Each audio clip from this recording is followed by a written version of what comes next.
Have you been wanting to start preserving your harvest, but canning seems overwhelming and freeze drying too expensive? Are you running out of freezer space? Fermenting is a great way to preserve your harvest and is the only way I know of where the preserved food actually gets healthier than when it was picked fresh from the garden. Speaking of gardens, the gardens here are where I spend the majority of my time. Someone who doesn't spend much of her time gardening is Emily, but she does love to spend time in the kitchen, so it's only natural for her to be alongside me in this video. Hi guys, I'm really excited to be participating in this video, and I plan to be in a lot more videos on the Homestead channel. This is going to be a series of videos on fermenting. There is so much you can do with it. Let us know in the comments if you've done any fermenting before and what your favorite thing to ferment is. Today we're going to be fermenting cucumbers and to make fermented pickles. It might sound complicated, but it's one of the easiest ways of preserving food. We started fermenting these last week. By the end of this video, you are going to be fermenting cucumbers straight out of your garden. Which means I need to go out and harvest some, so while I do that, you let them know what they're going to need to do this project. Got it. You need 2 mason jars. I like the ones with the wide mouth because it's easier to fill and remove the pickles from. We're going to need some garlic, some dill, some black peppercorns, bay leaves, some sea salt or any other natural salt unprocessed like pink Himalayan or kosher salt. You're also going to need some filtered water and a lid for the jars. There are 3 different kinds of lids that you can use. The lid with the collar that you would use for canning, a storage lid like this one, or a specialized lid for fermenting. We'll explain the differences later. Fermenting weights like this come in handy and will make this process pretty much foolproof. And of course you need cucumbers. You want cucumbers that are going to be on the smaller side so that they can fit in the jar. If Brian hasn't gotten sidetracked, he should be outside getting those right now. The cucumbers are doing really well here. So far we've harvested about 30 or 40 from this small space. Traditional dill pickles are produced using a process called lactofermentation. The lactofermentation process works because the bacteria that could be harmful to us can't tolerate much salt, while healthy bacteria can. So the salty brine that we put the cucumbers in kill all of the bad bacteria and let the good bacteria get started working to preserve the pickles. Lactobacillus organisms begin converting lactose and other sugars present in the food into lactic acid. This creates an acidic environment that safely preserves the vegetables and gives lacto-fermented foods their characteristically tangy flavor. Think of sauerkraut and kimchi. Now, lactofermentation is not the same thing as canning, and it's typically not used for long-term preservation. Many fermented foods are technically okay at room temperature for maybe a month or 2, but just to be safe, we put ours in the refrigerator where they're going to last several months, and you can also freeze them where they will last even longer. There you go. Oh, these look perfect. Now the first thing that we're going to do is give them a quick rinse.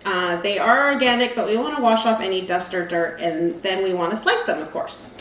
Now for a crisper pickle, you want to cut off the blossom end. You also want to keep the rest of the cutting to a minimum. The bigger the pickle slices, the more crisp they will retain. So let's add those herbs and spices first. So we're going to take a bunch of dill, and you can use the fronds, or if you have flowers, you can use the flowers. A half a tablespoon to a whole tablespoon of whole peppercorns.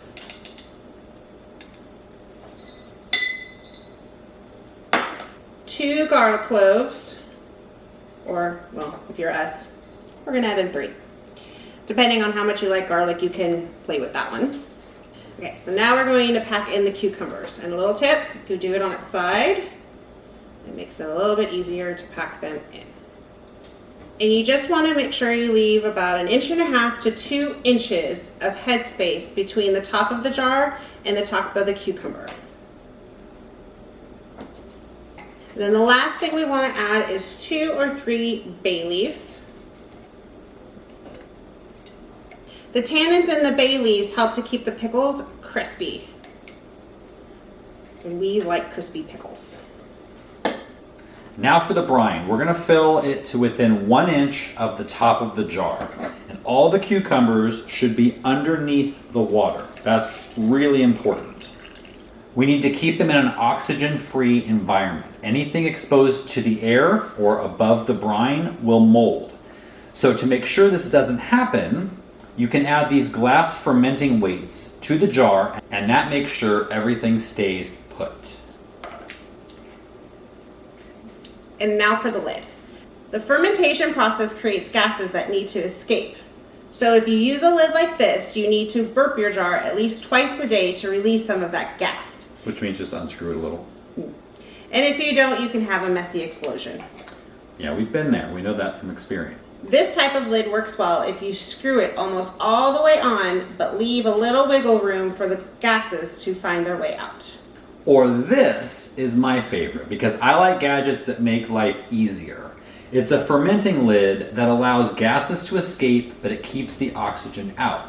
And it also has this little slider on it that you can slide around to the date that you started your ferment, so you can keep track of when it started. So we'll go ahead and screw this one on.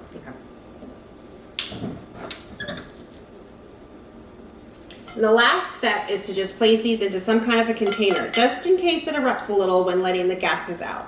It'll catch it and not make such a big mess. Store these in a dark place that is as close to 70 degrees Fahrenheit as possible. That is the optimal temperature. If it's cooler, it just might take a little bit longer for them to ferment.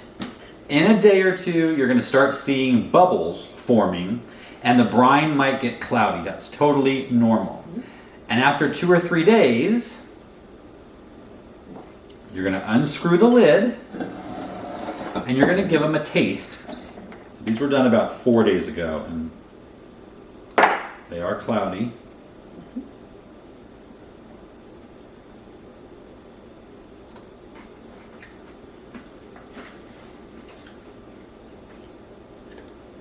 Would you say that's pickly enough? I like it. I think these are pickly enough. This has been about 4 days. So if they're not pickly enough, put them back in the wherever you had them for another day or two. And it can take 7 to 10 days if the conditions weren't perfect. Once the pickles taste how you want it to, replace the lid with one of these. Or one of these. And place it in the fridge. It really couldn't be any easier. So that's it. If you learned something, please give the video a thumbs up, share it if you can, and definitely subscribe if you haven't already. See you next time. Hi! And that makes sure everything stays put. Oh. If you learned something, please give the video a thumbs up, share it if you can.